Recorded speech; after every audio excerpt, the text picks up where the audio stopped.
सबसे पहले मेरा आप सभी को प्यार भरा प्रणाम। मैं मधु जोशी स्वागत करती हूँ आपका अपने YouTube चैनल मधु गढ़वाली 121 पे। तो दोस्तों, आज की वीडियो में मैं आपको सकट चौथ की कहानी सुनाऊंगी। आप भी मेरे साथ सकट चौथ की कहानी का श्रवण कीजिए।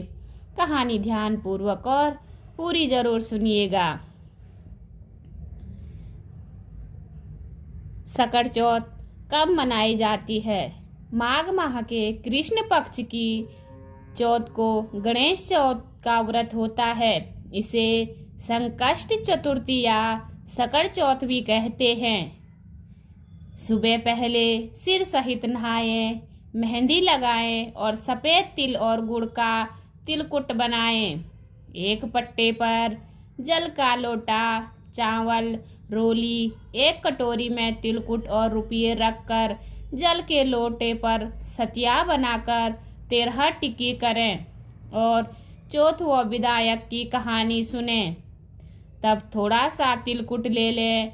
कहानी सुनने के बाद एक कटोरी में तिलकुट और रुपये रखकर हाथ फेरकर सासू जी के पैर छूकर दे दें। जल का लोटा और हाथ में तिल रखकर शाम को चंद्रमा को अर्घ्य देकर जीम लें। सामर्थ्य अनुसार रुपये तथा तिलकुट जो मिश्रानी कहानी कहे उसे दे दें। जब खाना खाएं तिलकुट जरूर खाएं। सकट चौथ की कहानी। एक साहूकार और साहूकारनी थी। वह धर्म पुण्य को नहीं मानते थे। इसके कारण उनका कोई बच्चा नहीं हुआ। एक दिन पड़ोसन सकट चौथ की कहानी सुन रही थी। तब साहूकारनी उसके पास जाकर बोली, तुम क्या कर रही हो? तब वह बोली कि आज चौथ का व्रत है, इसलिए कहानी सुन रही हूँ। तो साहूकारनी बोली कि चौथ का व्रत करने से क्या होता है? तब वह बोली कि अन्न धन सुहाग हो, बेटा हो। तब साहूकार की बहू बोली कि यदि मेरे गर्भ रह जाए तो 1.25 सेर तिलकुट करूंगी और चौथ का व्रत भी करूंगी। उसके गर्भ रह गया तो वह बोली कि मेरे लड़का हो जाए तो मैं 2.5 सेर का तिलकुट करूंगी। उसका लड़का भी हो गया तो वह बोली कि हे चौथ माता, मेरे बेटे का विवाह हो जाएगा तो 5.25 सेर का तिलकुट करूंगी। जब बेटे का ब्याह तय हो गया तो वह विवाह करने चली गई। तब चौथ विनायक ने सोचा कि जब से इसके गर्भ रहा है तब से रोज तिलकुट बोलती है और अब तो बेटे का विवाह भी हो रहा है, तब भी तिल का एक दाना भी नहीं दिया। अगर हम इसको प्रपंच नहीं दिखाएंगे तो अपने को कलयुग में कोई भी नहीं मानेगा। हम इसके बेटे को फेरों से ले लेंगे। जब उसने 3 फेरे लिए तो चौथ माता गरजती हुई आई और उसको उठाकर पीपल पर बिठा दिया। हाहाकार मच गया और सब उसको ढूंढने लगे, परंतु कहीं भी नहीं मिला। लड़कियां गणगौर पूजने गांव से बाहर दूब लेने जाती थी। तब वह कहता, आ मेरी अर्ध ब्याही।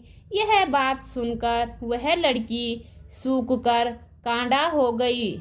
तब लड़की की माँ बोली, मैं तुझे अच्छा खिलाती हूँ, अच्छा पहनाती हूँ, फिर भी तू क्यों सूखती जा रही है?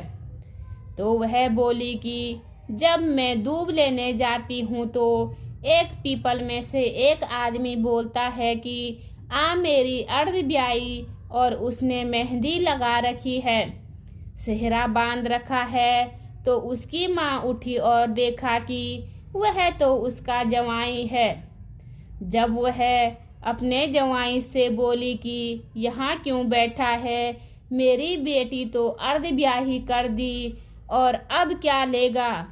तब वह बोला कि मेरी माँ ने चौथ माता का तिलकुट बोला था, उसने नहीं किया और चौथ माता नाराज हो गई। और मेरे को यहाँ बिठा दिया। वह वहाँ गई और साहूकारनी से बोली कि तुमने सकड़ चौथ का कुछ बोला था क्या? तब साहूकारनी बोली तिलकुट बोला था। फिर साहूकारनी बोली कि अगर मेरा बेटा आ जाए तो 2.5 मन का तिलकुट करूंगी। गणेश चौथ राजी हो गए और उसके बेटे को फेरों से लाकर बिठा दिया। बेटे का विवाह हो गया। तब उन लोगों ने 2.5 मन का तिलकुट कर दिया और बोली, हे चौथ माता, तेरे आशीर्वाद से मेरे बेटे बहू घर आ गए हैं, जिससे मैं हमेशा तिलकुट करके व्रत करूंगी। सारे नगर में ढिंडोरा पिटवा दिया कि सब कोई तिलकुट करके चौथ माता का व्रत करना। हे चौथ माता, जैसा उसके बहू बेटे को मिलवाया वैसा सबको मिलवाना। कहते सुनते सब परिवार का भला करना। जो चौथ का उद्यापन करे वे विनायक जी की कहानी पढ़ें। ये चौथ माता की जय। सकड़ चौथ का उद्यापन। अगर आपका इसी साल में बेटा हो या बेटे का विवाह हो तो चौथ माई का उद्यापन होता है।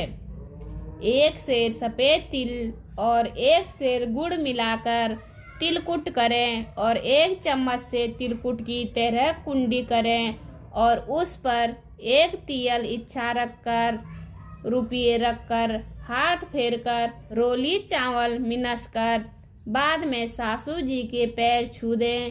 चौथ माई की कहानी सुने और सिर्फ चौथ का उद्यापन करे तो एक थाली में 13 जगह 4 जगह हलवा रखें और 1 तिहल रुपये उस पर रखकर सास के पैर छू कर दें। पंडितानी जिमाएं उन्हें 1 कूड़ा हलवा पूरी दे दें। टिक्का लगाकर दक्षिणा दें। कोई भी उद्यापन करें तो इस प्रकार उद्यापन की तैयारी करें। उम्मीद करती हूँ आपको वीडियो पसंद आई होगी। वीडियो पसंद आए तो वीडियो पे लाइक कीजिए, कमेंट कीजिए, अपने दोस्तों के साथ शेयर कीजिए। चैनल पे नए हो तो सब्सक्राइब ज़रूर कीजिए। मैं मधु जोशी मिलती हूँ आपको अगली वीडियो में। तब तक के लिए बाय बाय, धन्यवाद।